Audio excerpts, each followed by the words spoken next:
Do you want to create this stunning text effect in After Effects? Let's dive right in.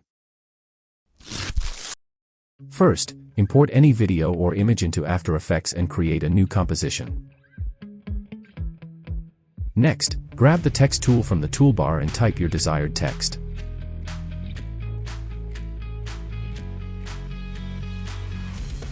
Once you've typed it, align it to the center using the Align panel. Now, at the bottom here, you'll see some options. Click on this option.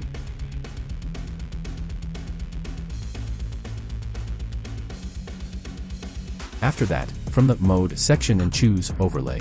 And there you have it, the text beautifully blends with the background. Let's try another example.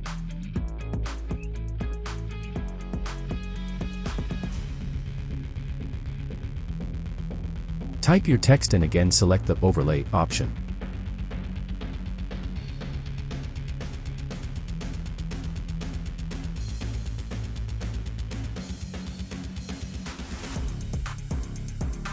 Now, move the text around, and watch as it blends seamlessly with the underlying image. It's that simple.